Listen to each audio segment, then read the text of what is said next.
কাজে ফেরা উচিত কি উচিত নয়, মুখ্যমন্ত্রীর সঙ্গে বৈঠকে বসা হবে কিনা, এইসব নিয়ে নিজেরাই দ্বন্দ্বে জর্জরিত আন্দোলনরত জুনিয়র চিকিৎসকরা। কিছু অতিবাম মাওবাদী ডাক্তারদের গোয়ার্তুমির জন্য মুখ্যমন্ত্রীর সঙ্গে দুবার বৈঠক ভেস্তে যাওয়ায় এই লবিবাদী চরমে উঠেছে, যার জেরে বাঁকুড়া মেডিকেল কলেজের চিকিৎসকরা ইতিমধ্যেই কাজে ফিরে গেছেন।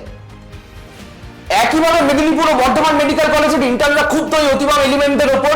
ডক্টর সুকুমার মুখোপাধ্যায়, সরল বিশ্বাসের মতো সিনিয়র ডাক্তাররা তিরস্কার করেছেন এই অতিবাম ডাক্তারদের। এমনকি মুখ্যমন্ত্রীর বাড়ির সামনে দাঁড়িয়ে জুনিয়র ডাক্তারদের দুই লবির মধ্যে কথা কাটাকাটির অডিও ভাইরাল হয়, যা স্বীকারও করে নিয়েছেন এই আন্দোলনকারী চিকিৎসক। আমার কথা হচ্ছে যে মানে এটা এরকম কোনো ভুল ধারণায় থাকার কোনো জায়গাই নেই। যেখানে এতজন মানুষ আছে সেখানে মতের অমিল নিশ্চয়ই হবে। একজন সাধারণ নাগরিক হিসেবে চিকিৎসকদের কাছে আবেদন, কাজে ফিরবেন কিনা আপনারা বুঝবেন, কিন্তু সবার আগে এই বাম আর অতিবামদের কান ধরে বের করে দিন আপনাদের আন্দোলন থেকে। সঙ্গে থাকুন, দেখতে থাকুন নিউজ নাও।